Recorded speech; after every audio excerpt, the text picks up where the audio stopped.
Hai keluarga Fermetan di seluruh Indonesia, welcome back to Rumah Fermetan. Guys, banyak yang bertanya sama saya, Bu, bagaimana sih cara merawat tanaman yang pasca riset? Ayo, siapa kalian yang bertanya-tanya bagaimana cara perawatannya? Banyak juga yang komen, ditonton videonya ya sampai habis. Let's go, kita lihat apa aja cara untuk kita merawat aglo pasca riset.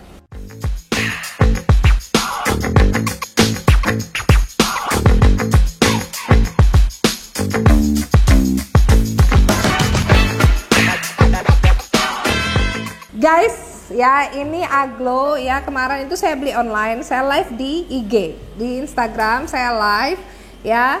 Ini adalah Aglonema tamara anakan samping ya, yang baru dipisah dari induknya ya.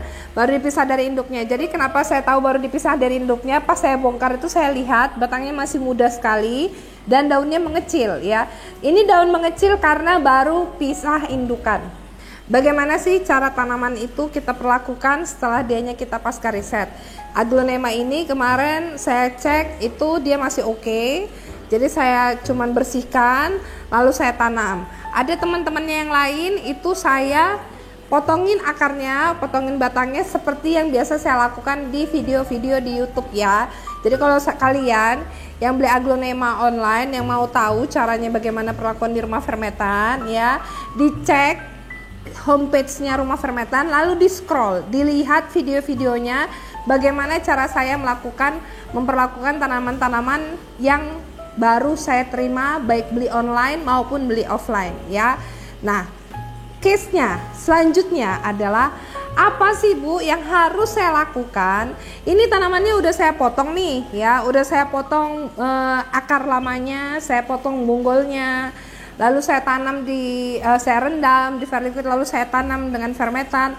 Saya harus apain nih tanaman gitu. Kadang-kadang ada yang lihat, aduh kok tanamannya tiba-tiba menguning, kok tanamannya tiba-tiba ada yang masalah gitu.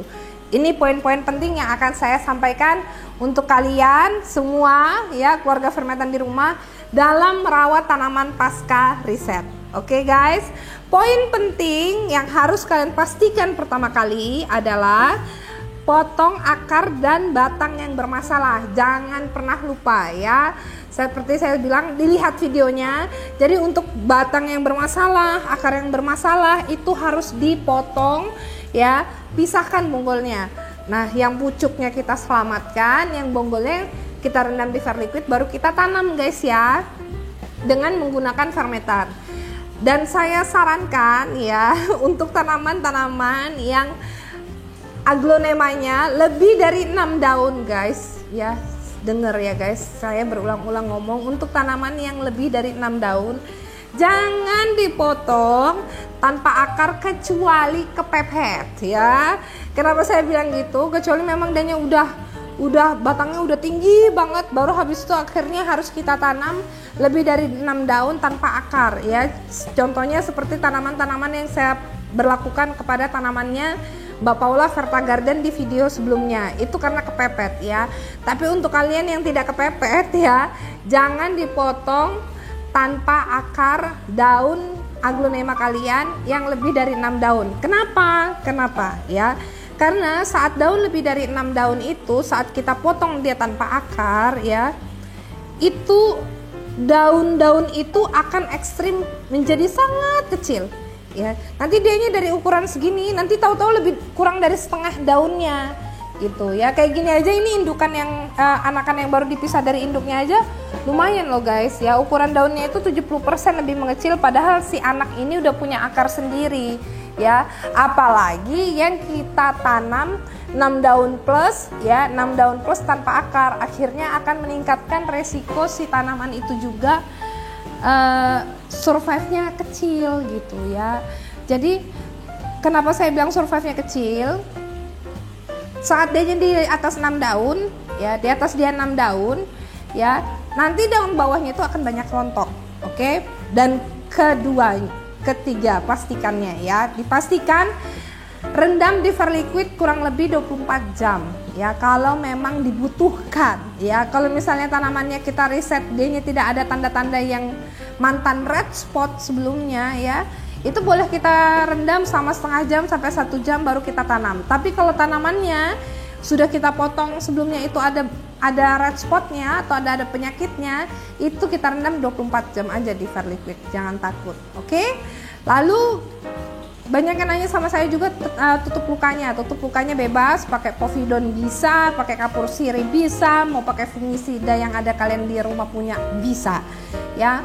Lalu tanam itu jangan di pot yang besar, ya. Tanam itu pastikan jangan di pot yang besar, tanamnya di pot yang kecil aja supaya lebih mudah kita menjaga kelembapannya. Terus yang kita berikutnya adalah yang banyak nanya nih gini, Bu, saya tanamnya di fermentan premium atau fermentan baby? Guys, itu pilihan ya. Sesuaikan dengan kebutuhan dan kemampuan dari budget kalian. Mau pakai fermentan premium oke, mau pakai fermentan baby itu boleh banget ya. Jadi bebas. Lalu begitu selesai ditanam, tanaman pasca riset itu harus kita siram ngocor ya guys. Kita siram ngocor supaya medianya lebih padat, medianya ya, lebih padat karena fermentan ini kan porus banget ya guys. Fermentan itu porus ya, begitu ditanam langsung siram ngocor. Habis siram ngocor, apa yang harus diperhatikan? Satu yang harus diperhatikan adalah setelah kita siram ngocor adalah semprot tanamannya dengan Verliquid. Oke, semprot tanamannya dengan Verliquid di daun, tangkai, batangnya ya, dan di medianya. Oke, pertama. Kedua adalah tempatkan di tempat yang teduh ya guys. Buat kalian yang doyan jemur-jemur tanamannya ya, tanaman yang habis pasca riset yang tidak ada akarnya terutama ya, jangan dijemur setelah dipotong, jangan ya. Jadi jangan terkena matahari langsung, kurang lebih itu sama 1 minggu. Jadi ini ditempatkan di tempat yang teduh ya. Misalnya matahari dari sebelah sana, jangan kenakan matahari dulu dia guys ya, kurang lebih selama 1 minggu. Nanti setelah itu, setelah kita tempatkan dia di tempat yang teduh ya, yang seperti saya sampaikan sebelumnya, poin ketiga adalah jaga kelembapannya. Jadi ini rajin di misting pakai air biasa ya, pakai air biasa aja, nggak harus dibilang Bu boleh nggak saya semprot Verliquid tiap hari, nggak perlu guys, bisa tapi tidak perlu ya, karena dia untuk dosis efisiennya itu, efektifnya itu selama kurang lebih 7-10 hari sekali. Kalau mau disiram tiap hari bisa guys, cuman problemnya adalah boros ya. Buat apa kita mengerjakan sesuatu yang boros? Jadi di misting aja, di misting pakai air tiap hari, pakai air bersih, mau PDAM boleh, mau air sumur boleh, di misting dan disiram ngocornya sama 3-4 hari sekali kita siram ngocor, gobios sampai habis airnya turunan ya, gitu ya. Jadi jangan takut kalau misalnya pakai fermentan, medianya masih lembab loh Bu, saya colok-colok begini nih, oh kayaknya masih basah gitu, terus nggak disiram, nggak usah guys, siram aja. Karena faktanya adalah fermentan ini medianya udah bagus banget ya, bagus banget itu banget ya. Jadi waktu kita siram dan dia lembab ya guys, fermentan itu memiliki kemampuan tidak mendorong air ke dalam akar. Jadi seberapa yang dibutuhkan sama akar itu yang akan terserap, tapi dia nggak akan mendorong air yang ada di media itu ke dalam akar, terus akhirnya yang menyebabkan namanya gutasi ya, gutasi di daun. Fermentan nggak kayak gitu guys, fermentan itu nggak kayak gitu. Makanya mau ini medianya saya ini ada tatakannya dan ada airnya di bawah ya, daun-daun yang saya punya itu tidak gutasi, tidak ada air di daunnya ya, tidak berlebihan. Karena apa? Media tanam yang saya gunakan, fermentan itu tidak mendorong air ke dalam akarnya. Jadi don't worry ya, misting tiap hari dan disiram ngocor tiap 3-4 hari sekali, bahkan dikasih tatakan pun tidak masalah. Ini kurang lebih selama 5 hari ya. Ini saya reportingnya kurang lebih 5 hari. Coba lihat, dia cantik banget ya tuh, tegak ya. Dan memang harus diteduhkan ya guys, jangan dijemur dulu ya, dan dijaga kelembapannya. Nanti setelah 1 minggu boleh ke poin keempat, yaitu kita bisa memberikan cahaya matahari ke dia secara bertahap setelah 7 hari. Oke, setelah 7 hari sudah kita teduhkan, nanti kita kasihkan kena matahari setengah jam sehari boleh, naik ke sejam boleh ya. Tapi jangan keseringan kena sinar matahari karena nanti daunnya bisa warnanya jadi pudar atau memucat. Oke. Lalu poin berikutnya adalah apa yang harus diperhatikan, pemberian verliquidnya berapa hari lagi Bu? Seminggu kemudian ya. Ini udah 5 hari, 2 hari lagi akan saya berikan verliquid. Jadi verliquid diberikan seperti biasa ya, 7 sampai 10 hari sekali. Untuk tanaman-tanaman yang pasca riset saya sangat anjurkan pemberiannya 7 hari sekali. Di misting dan disiram ke medianya itu tiap 7 hari. Oke? Lalu pertanyaan berikutnya. Bu, saya habis pasca potong pasca riset kok daunnya menguning gitu ya. Daunnya menguning. Terus kok menguningnya tiba-tiba gitu kan. Guys, ini pertanyaan yang ini saya biasanya kalau saya ditanya kayak gini saya sering nanya balik. Bu, tanamnya tanpa akar atau ada akarnya? Bu, jumlah daunnya berapa? Pasti saya tanya gitu. Karena apa? Itu ditentukan oleh jumlah daunnya. Saat saya sebutkan tadi bahwa kalau misalnya daunnya semakin banyak, terus tanpa akar akan semakin meningkatkan resiko dia akan menguning daunnya. Tapi kalau misalnya kayak gini daun 6 daun mau tanpa akar pun sering terjadi malah nggak ada masalah, dia tetap tegak gitu. Selama dia memang sudah kita buang penyakitnya. Batang yang sakit itu harus dibuang ya guys. Ya, itu lagi yang saya sampaikan, yang sakit, yang coklat, yang busuk harus dibuang. Nah, kalau misalnya tanpa akar terus menguning di atas 7 daun itu suatu hal yang biasa. Ya, itu suatu hal yang biasa. Kalau misalnya menguning 1 daun itu hal yang biasa. Tapi kalau dalam 1 minggu ya, daun yang menguning itu 2-3 daun menguning secara bersamaan, hati-hati.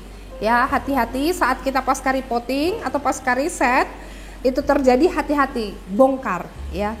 Bongkar tanamannya baru kita cek batangnya ada yang busuk nggak di bawahnya.